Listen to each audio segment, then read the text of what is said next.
Sveiki visi, viena iš laukiamiausių, vieną kartą per mėnesį trunkanti rubrika Istorijos lentyna, keliaujam po 18 amžių ir absoliutizmo epochą ir visada laukiamas labai čia svečias Valdas Rakutis. Malonu matyti, Valdai. Sveikas, Robert, sveikas. Tai šiandien apie Angliją. Didelė tema, man atrodo, kad neišeis trumpa pamoka. Niekaip.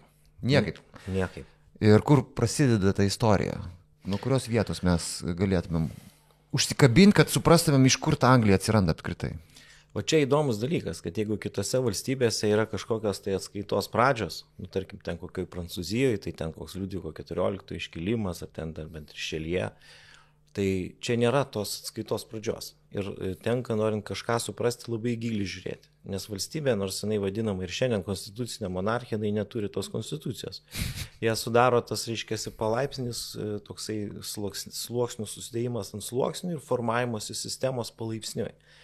Ir čia yra tos sistemos ir ypatybė, ir įdomumas, ir dėl to solidumas, reiškia, ir šiaip gyventojų laikysena, kurie nesijaučia, kad jie išgyveno kažkokią tai stiprią revoliuciją, jie gyveno tokioje evoliucijoje, bet ta evoliucija yra tokia dinamiška, reiškia, su daug įvairių įvykių ir mes priversti žiūrėti labai pradžias. Tai Anglija kaip tokia iš principo yra atsiradusi, galima taip sakyti, per 100-metį karą. Kurio metu ten išsiaiškino galų gale, kad Anglija yra Anglija, o Prancūzija yra Prancūzija.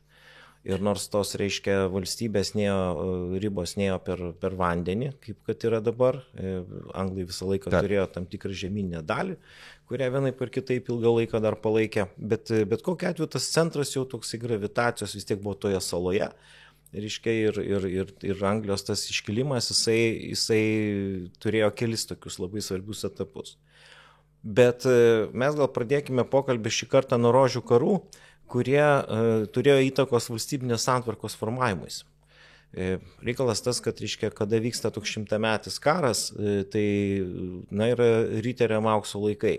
Reiškia, jie tenai yra labai svarbus, o valdovas yra tiek geras, kiek atitinka bendrą tą interesą. Jis yra karo vadas iš esmės. Reiškia, karalius karo vadas, ir tada visiems ten didikam yra tvarko, jie kaunasi, jie užima, jie įsigali, reiškia, įtvirtina savo pozicijas, nes be riterių negali valdovas kariauti.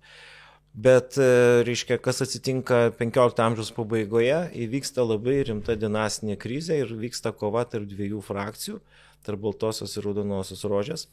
Ir šitas karas, jisai turi tokią įdomią labai pasekmę, arba dvi gal pasekmės, kurios mums yra svarbios. Tai pirmas, tie, reiškia, didikai ir tos viršūnės iš esmės labai daug nukraujuoja, netenka daugybės žmonių, žūsta, karas permainingas, tai vieni, tai kiti.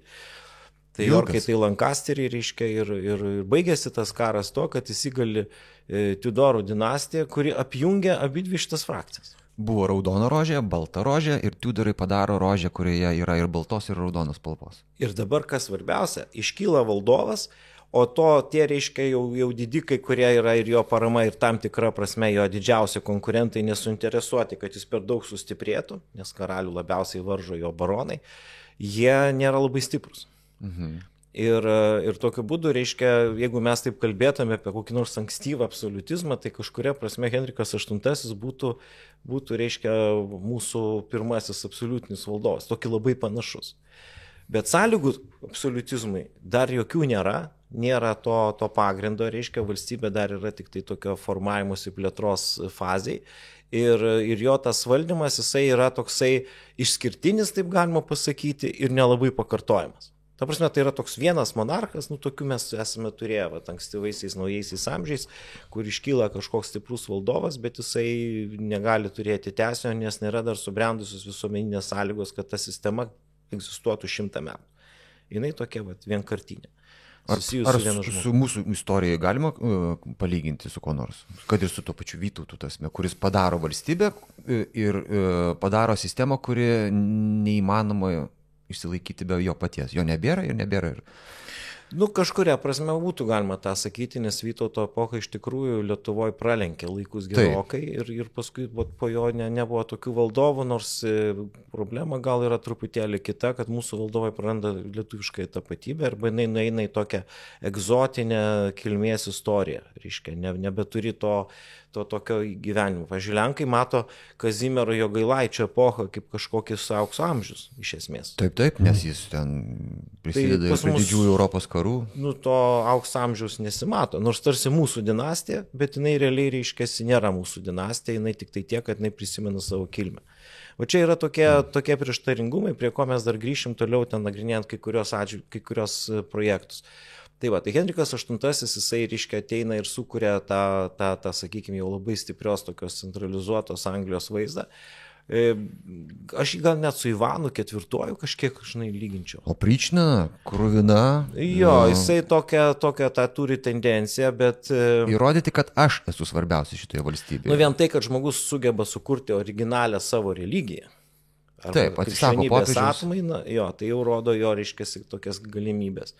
Ambicijas, jo. Bet tuo pačiu metu, reiškia, jisai yra toks eksperimentatorius, kūrėjas ir tuo pačiu metu labai tas tęsinys jo nelabai sekasi, todėl kad ta paveldėjimo sistema pakankamai komplikuota, daug tų žmonių. Ir ten, reiškia, nu tai jos ir buvo keičiamas dėl to, kad nebuvo vyriškos giminės įpėdinio. Ir čia jo yra silpnoji, tas Edvardas, jo sūnus Edvardas IV jaunas miršta, tai ta prasme nepasiseka jam vis tiek, nepaisant, kad tam skiriamas didžiulis dėmesys, bet tas nelabai. Ir aišku, kad ta valstybė, jinai, kaip ir daugumas to meto valstybių, jinai yra stipri ten, kur arti valdovas. Tai kaip atrodo tuo metu Anglija? Jo, ir kuo toliau nuo centro, to yra silpnesnė ta valdžia. Tiesiog dėl logistinių priežasčių, dėl to, kad dar daug kas yra nepadaryta, reiškia, nu vis tiek tai yra toks perinamas laikotarpis, tai viduramžių ir naujų amžių.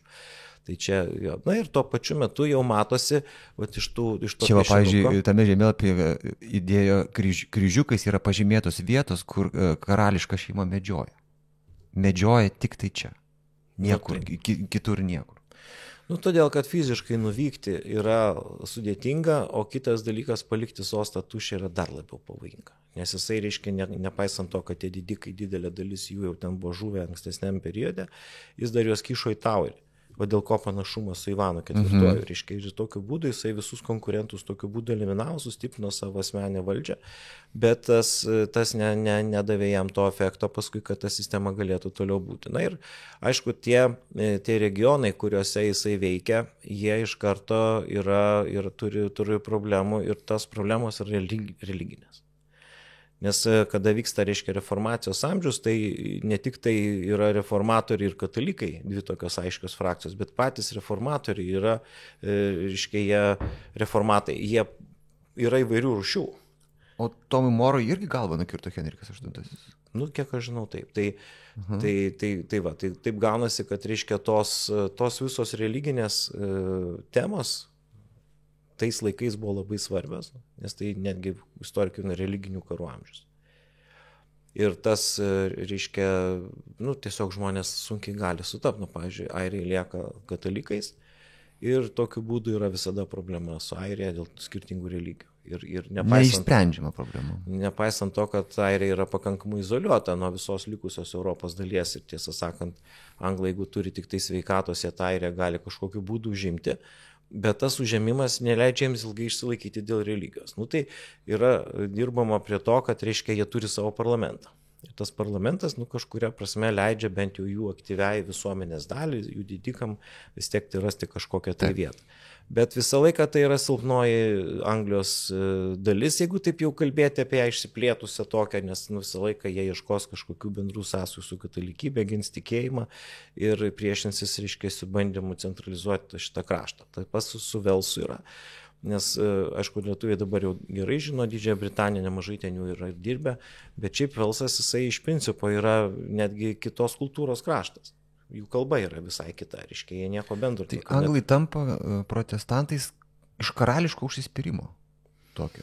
Ar kaip čia išeina? Įdomus dalykas, kad anglikonų bažnyčia, čia aišku mes neturim sąlygų tiek ilgai apie tai kalbėti, bet anglikonų bažnyčia tai iš esmės yra katalikybė be popiežiaus.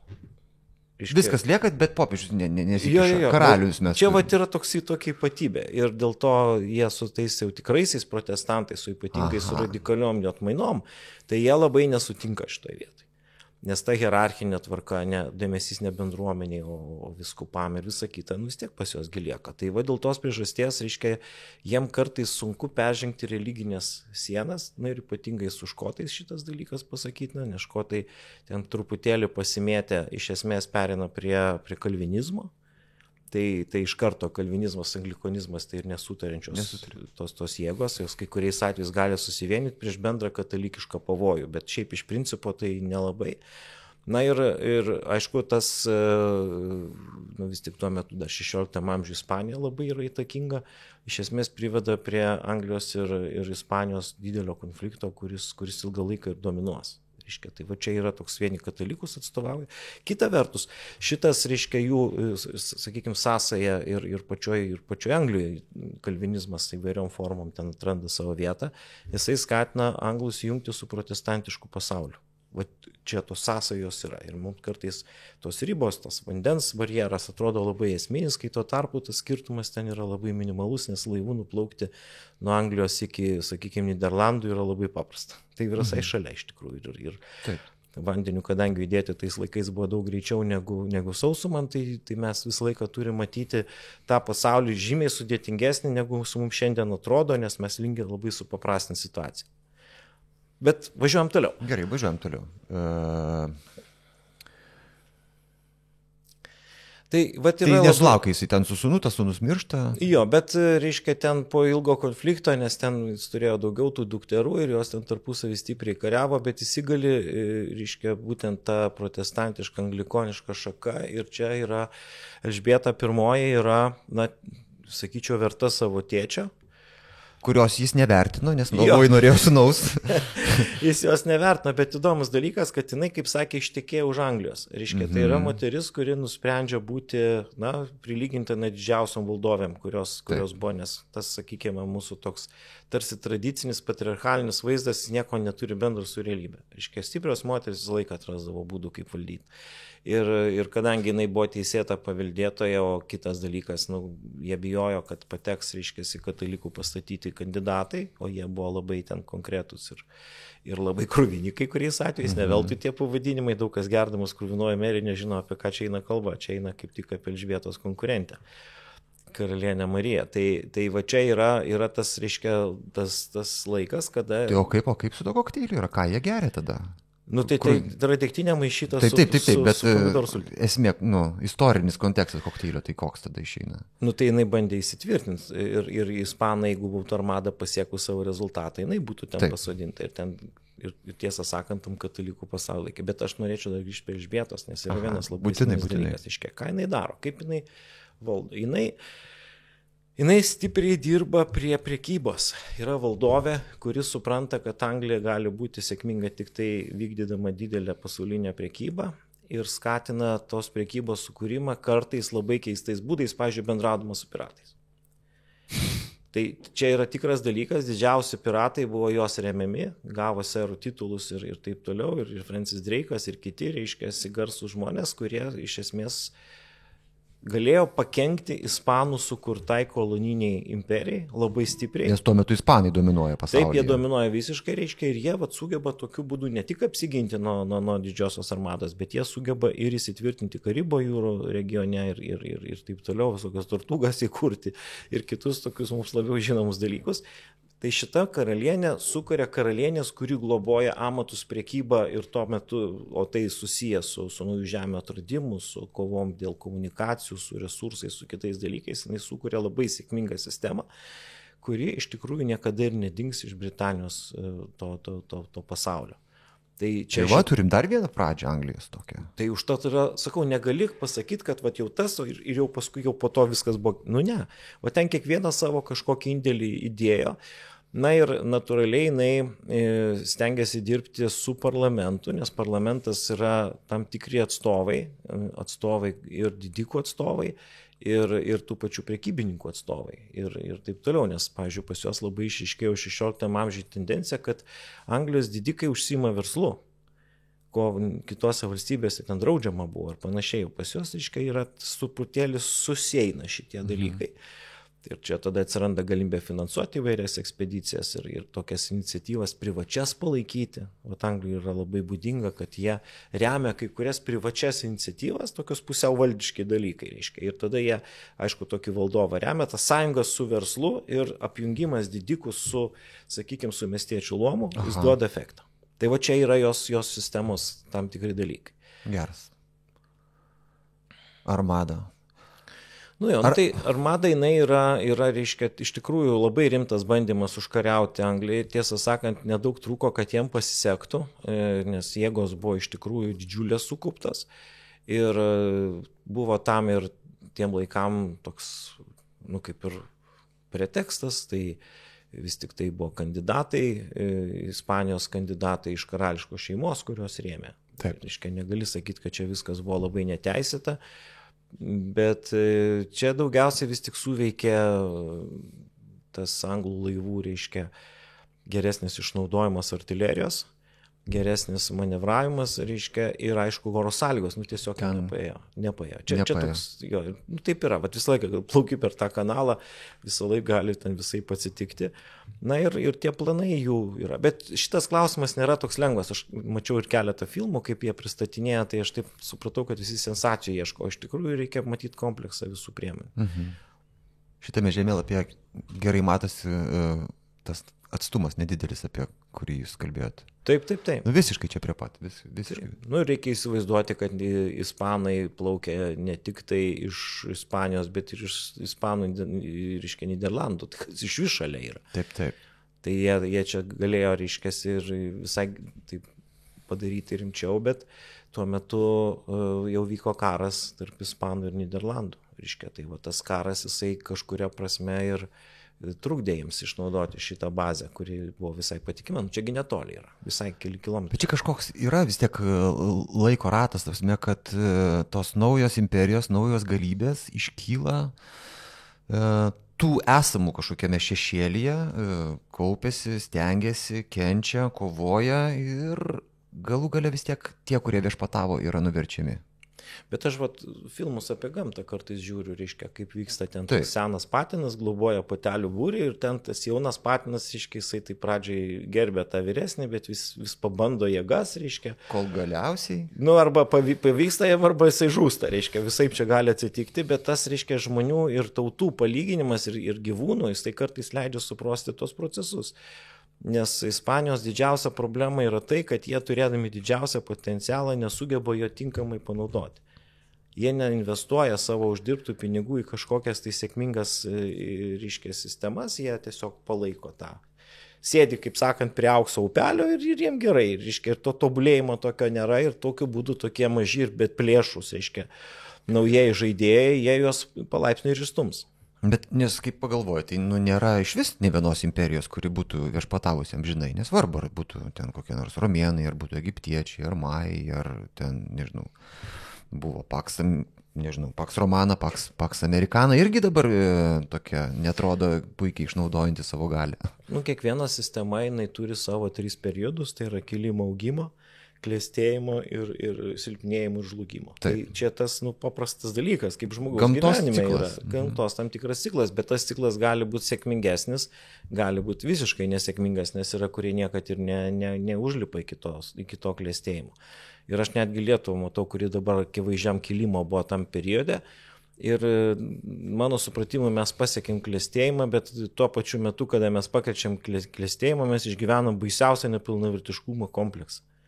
Masinis kopijavimas, niekad nesuvokimas, kad mes patys esam kažkiek vertingi, reiškiasi, bet tai yra irgi tas, sakyčiau, trūkumas išsilavinimo, kuris yra labai esminis, kalbant apie ilgiau gyvavusias sistemas, kad ne tik valdovai, ne tik kariuomenės, ne tik pramoniniai kompleksai, ne tik priekyba, bet ir, pavyzdžiui, universitetų pajėgumas vystyti išmintį yra labai esminis dalykas.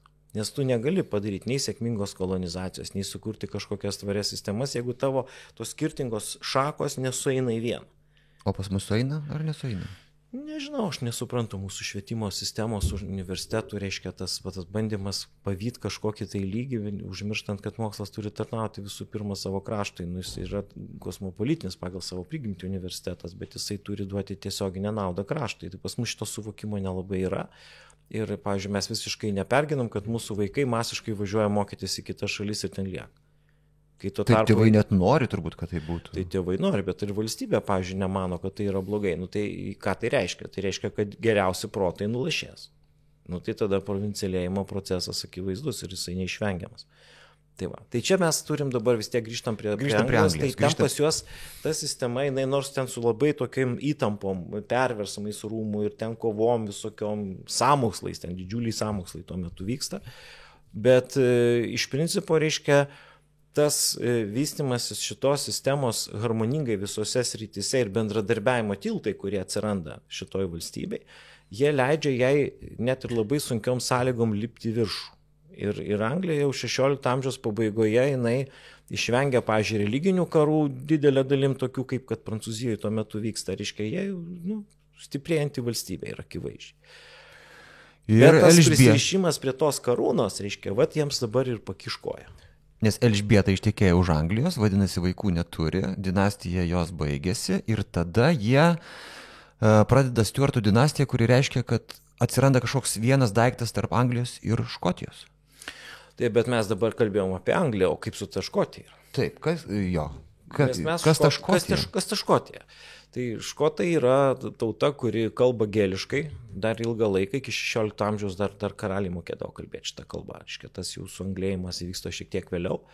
Ir jos, aišku, sudaro skirtingi regionai. Škotija nėra vientisa, yra tie vadinamieji kalniečiai ir yra žemumas.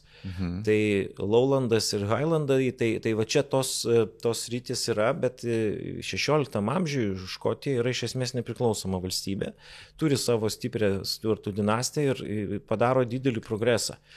Turi 3 universitetus 16 amžiuje Škotija. Reiškia, statosi pilis, yra pas jos ta santvarka didikų ir karalius ir ten kaip ir viskas puikiausiai atitinka renesansų šalių tokias praktikas. Ir tuo pačiu metu jie išlaiko, reiškia, gentinę santvarką. O čia yra išskirtinė savybė. Ir tai sunku paaiškinti, kaip taip gali būti. Iškia, visur kitur gentinės santvarkos nueina kažkur į antrą planą ir monarchijos jas suvalgo, o čia gal dėl gamtinių sąlygų, gal dėl kažkokių tradicijų, gal dėl pavojaus nuolatinio iš Anglijos pusės, jie sugeba išlaikyti tą tokią klanų sistemą. Ir ta klanų sistema jiems leidžia kai kuriais atvejais pademonstruoti ypatingą kovinę galią. Tai ir romėnai irgi nepaėmė jų ten viršaus visos tos Anglijos. Net romėnai nesugebėjo. Ne, čia aš tai sakyčiau netgi kažkuria prasme jie man spartiečius primintų. Nors spartiečiai tikrai nėra klaninė kažkokia organizacija, bet tam tikras savybės, tokių karingų genčių jie turi ir tai leidžia jiems atsispirti nuo anglų netgi tuo metu, kada jie pradeda su jais labai artėti ir tas Džeimsas VI, Škotijos karalius, tampa Džeimsu I Anglijos karaliumi. Bet tai yra personalinė unija. Jis yra ir Anglijos, ir Škotijos karalius, bet šalis lieka atskiros. Jos lieka atskiros su savo atskirais parlamentais, su savo atskira teisė, su savo atskirom švietimo sistemom ir su, tiesą sakant, panašiai kaip Lenkija ir Lietuva apsijungimo pačioj pradžioj. Ta prasme, 2 skirtingos valstybės. Tiesiog tas pats žmogus viršuje. Jogaila yra karalius. Jo, jisai tas bet Lietuva išlieka. Išlieka. Ir Kazimiero laikais tas išlieka. Bet labai dažnai, reiškia, tuo metu, kada atsiranda bendra galva ant tokių valstybių, tai arba jos pradeda artėti, arba jos dar labiau susipyksta. Čia toks dalykas, čia kaip vedybos. Jos ir paeina, ir nepaeina. Tai čia šitoj vietoj nelabai paeina. Nelabai paeina. Ir nors tradicija tokia kaip ir atsiranda, reiškia, bet kada atsiranda tokia jungtinė valstybė, vis tiek iškyla klausimas, o kuris tas kūnas yra svarbesnis. Ir tada vis tiek to valdovo, reiškia, intencija, kuris ten įleidžia šaknis arba neįleidžia. Bet kalbant apie Stuartų, reiškia, dinastiją, tai mes turime suprasti, kad ji turi savo požiūrį, dinastija su savo požiūrį. Ir reikia pasakyti, Anglijai tas požiūris nelabai tinka. Stuartų, jo. Jie turi tokį suvokimą, kad karaliai yra iš Dievo. Ir jie privalo vykdyti savo tam tikrą dalyką, jie turi labai aišku ryšį su katalikybė, Nors toks katalikybės paramos tiek Anglijoje, tiek Škotijoje yra mažas procentas žmonių.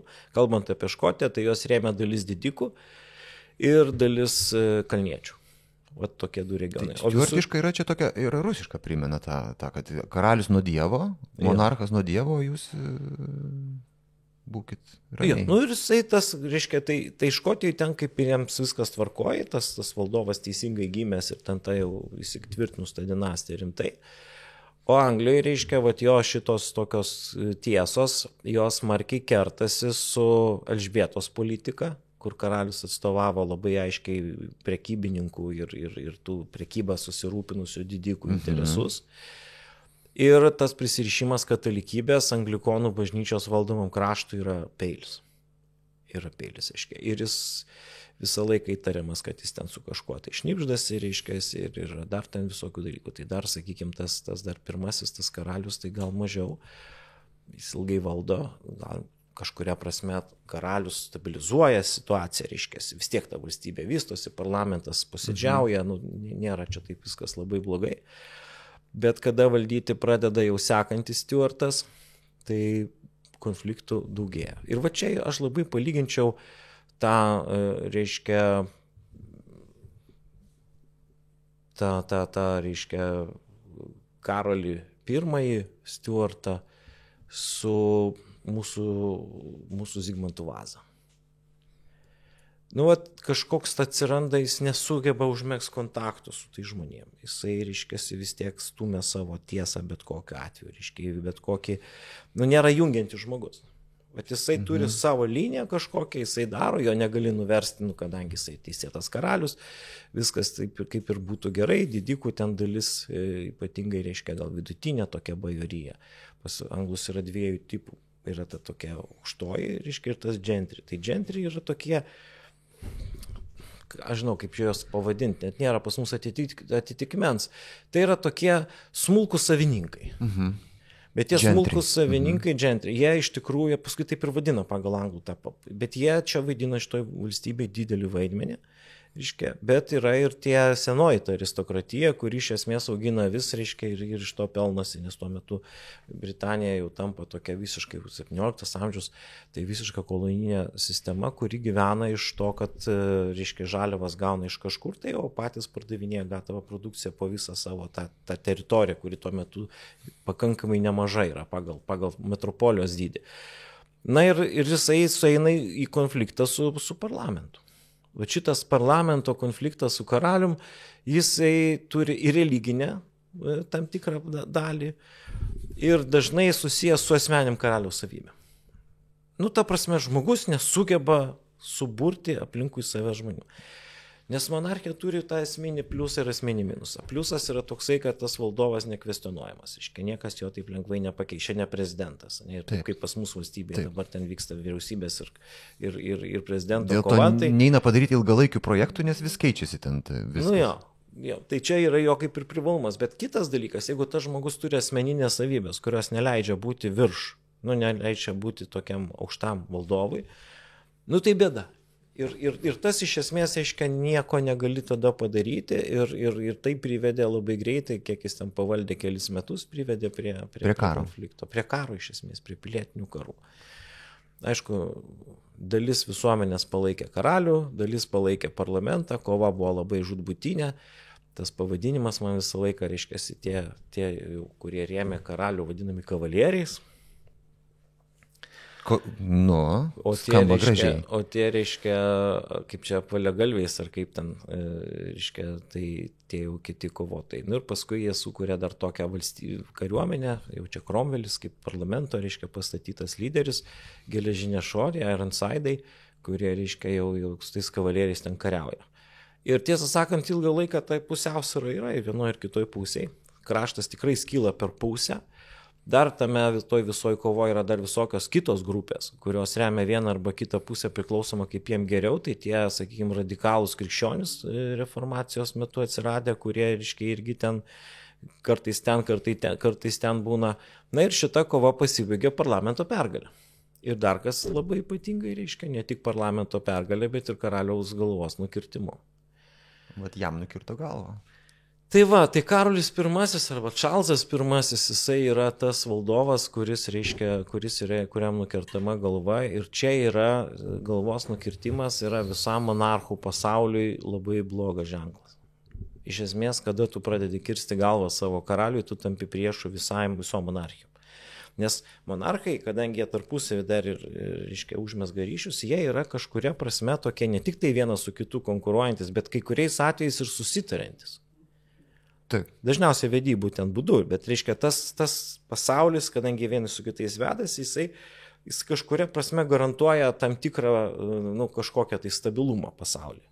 Tai galvos nukirtimas išmeta iš karto visą Angliją iš viso civilizuoto pasaulio. Tiesiog ir įvyksta toksai dalykas. Mhm. Ir aišku, tada atsiranda labai didelis pagrindas katalikiškom šalim, tik šiuo atveju nebe Ispanija čia vaidina didelį vaidmenį, bet Prancūzija, kištis į Anglijos reikalus. Jeigu jūs nemokat susitvarkyti, tai mes jums padėsime. Tai jo, tuo labiau, kad yra pretendentai, Henrieta Marija yra iš Burbonų, tai reiškia iš Prancūzijos. Tai jau iš karto jie turi kaip ir legalią teisę tą dalyką daryti, o kadangi šitie baisus įvykiai sutampa laikė su Liudviko XIV kilimu ir su to absoliutizmo formavimusi, tai mes turime čia šitoje vietoje užkoduotą anglų-prancūzų konfliktą. O ten kyla monarchija, o čia nukerta galvą. Nukerta galvą, reiškia. Ir tas dalykas, jisai, ilgai ir truks. Tas anglų reiškia, varžymasis su prancūzais, jisai tampa pagrindinė idėja iki XIX amžiaus vidurio. Toks esminis konfliktas, reiškia, fundamentalus. Kuris ir užaugina iš tikrųjų, sukuria tą Angliją. Kažkuria prasme taip. Nes, reiškia, tu gali ten nesutart daugelių klausimų, bet kada iškyla pavojus, reiškia, kad katalikų ir prancūzų pavojus, tada jie sugeba visi apjungti savo tas jėgas. Kita vertus, reiškia, atsiranda ir tam tikros grupės, kurios čia vaidina didelį vaidmenį. O dabar jas reikia paminėti. Tai viena iš tų grupių tai yra Anglijos karališkos šeimos atstovai, kurie reziduoja Prancūzijoje. Mhm. Jie yra naudojami, kad jeigu reiktų ką nors daryti, tai būtų galima kažkokį teisėtą pretendentą čia pasodinti. Tai va čia bus mūsų tie Karolis, reiškia, Jokūbas ir Karolis II, reiškia, jie ten iš esmės sėdi Prancūzijoje ir laukia savo laiko. Ne? Tai va toks irgi, toks egzilyje esantis valdovai. Kitas daiktas, tradiciškas Anglijos instrumentas kištis į Prancūzijos reikalus yra hugenotai. Tai yra Prancūzijos protestantai. Kurie, reiškia, ten laikosi kokioje Larošelėje ar kur kitur. Iš trijų muškietininkų mes jūs žinom, reiškia, ir Anglija juos tam pastoviai remia. Natūraliai yra šnipų sistemos abiejose valstybėse, reiškia, ir ten vyksta reikalai. Ir ten galvojami, ir ten kiekvienas vidinis konfliktas yra tampama ir tarptautinių konfliktų kažkuria prasme. Čia tas garsusis trijų muškietininkų žygis, reiškia, gelbėti karaliaus. Čia Diuma aprašytas, reiškia, jisai yra charakteringas tokių įvykių, toks gabaliukas. Dabar dar kas labai svarbu, kas atsitinka Cromwellio laikais. Cromwellis nėra suvaržytas, jisai nėra karalius, jis net negali tokių pretenduoti. Bet jisai tampa to laimėtoju. Karaliui nukirtus galvą, reiškia, iškyla klausimas, ką daryti. Kas vadovaus? Kas vadovaus. Ir Cromwellis turi tokią realią valdžią, kad jisai, reiškia, sugeba nukreipti visą tą jau įsisiubavusią revoliucinę jėgą, reiškia, kažkuria kryptimi ir nukreipė užkariavimų linkme. Bet jis kažką pakeitė karyboje, nes jis sugebėjo sulaužyti tą pusiausvyrą, kuri visą laiką buvo tarsi balansuojant į vieną kitą pusę. Jis laimėjo tą karą. Ir kažkuria prasme Cromwellį aš palyginčiau su Gustavu II Adolfu, su Švedijos karaliumi, kuris irgi reformuoja. Tokiu karingu, ne? Aš manyčiau, kad jisai puikiausiai tą dalyką daro. Jisai, reiškia, suranda sąjungininkų pakankamai, įdarbina visus luomus, kad jie turėtų ką daryti. Bet jis neturi to, ko Britam Anglam reikia. Neturi tikro karališko kraujo. Jis neturi karališko kraujo, reiškia. Ir tas jo valdymo ypatingai antroji pusė, jis tampa lordų protektorium, čia tokia nauja pareigybė, kuri labai būtų panaši į Niderlandų štadhauderį. Mhm. Čia tarp kitko jie tuos truputėlį teisiškai derina tos dalykus. Jis iš principo kaip ir pasiekė tą viską, ko tiem žmonėm reikėjo, bet tada jisai pasidarė problema pats Cromwellis, kad per toli nuėjo. tautai reikia stabilumo. Tie, kas norėjo pakeisti savo statusus, gyvenimus, taisyklės ir visus kitus dalykus, jau pasiekė savo rezultatą ir dabar reikia jau kažkokiu būdu sukurti tvarę sistemą, kuri neleistų viską pakeisti ir atimti. Nu čia dabar labai žiaurus palyginimas. Nu kaip yra, reiškia, kokie nors mafiozai, jie ten daug daro, uždirba kažkokį kapitalą ir tada ateina laikas, kada sako, kad dabar gana, dabar mes turim tapti teisingais piliečiais ir kad mūsų nieks neapkaltintų, nepaimtų, nepasodintų. Ne? Ir jie tada remia kažkokias tai tvarės. Legalizuojasi. Tai atsitinka panašiai su Anglija. Ir tas sprendimas yra neįtikėtinas. 1660 metais grįžta Stiuartai. Grįžta dėl to, kad Anglija norėjo, kad jie grįžtų. Jau dabar norėjo. Va čia įdomus dalykas. Kol vyko tie visi pokyčiai, kol jiem reikėjo įtvirtinti savo teises, kol reikėjo padaryti, kad jiem netrukdytų tenai ir panaikinti tam tikrus barjerus, kurie buvo reikalingi jiems iškilti ir susikurti būtent angliško tipo luomeniai sistemai, kuri susijusi su prekyba ir ekspansija. Jie kai tą pasiekė, tai iš principo dabar sako, o dabar viskas, baigiam ir grįžtam į normalią būseną. O kaip anglai žiūri į šitą istorijos faktą? Į tą momentą, kai jie nukirto savo karalių galvą, kaip jie skaito va šitą istoriją dabar? Nu va čia ir yra toksai dalykas, kad jiem tas buvo neskanu. Tas karaliaus galvos kirtimas paliko visuomenė labai blogą įspūdį ir kadangi po to sekė daug neramumų visokių ir šiaip tokių nesaugių dalykų, tai jie buvo linkę manyti, kad tai buvo blogis. Ir karaliaus galvos nukirtimas yra laikomas didžiausia nusikaltimu, reiškia, pagal to meto teisę. Nu, tai ten jau įvairiai jie traktavo. Vieni sakė, kad pats karalius buvo blogas, asmeniškai. Nesirūpino, nesilaikė taisyklių, reiškia, nesirūpino savo kraštu, privedė prie pilietinio karo ir taip toliau. Tai va, o kiti sakė, kad koks tas karalius bebūtų, bet jis karalius. Ja, ir va iš čia atsiras dvi partijos. Va iš šito mąstymo. Tai tie, kurie buvo už parlamentą ir už tai, kad valdovas būtų silpnas ir kad jisai, reiškia, tai buvo vygai, o tie, kurie rėmė karalių bet kokiu atveju, tai buvo toriai. Va čia tai toriai kavalieriai. Jo, tai jie turi tokį šiokį tokį tęsinį, bet jie įgauna, principė dabar tos partijos galite atpažinti, netgi šiandien, reiškia, yra tam tikros tokios ideologinės platformos, kurios ir nulėmė tai, kas paskui vyks vėlesniais laikais, nes iki Kromvelio pabaigos dar žmonės daugiau kažką yra girdėję, o po to sekantis laikotarpis yra žmonėms pats sudėtingiausias, o mums jisai yra įdomiausias, nes mesgi kalbam apie absoliutizmą. Mes darom dabar mažytę pauzę ir po jos aš kviesiu prisijungti prie antros ir svarbiausios šito pasakojimo dalies visus mūsų kanalo prenumeratorius. Likite įsijungę.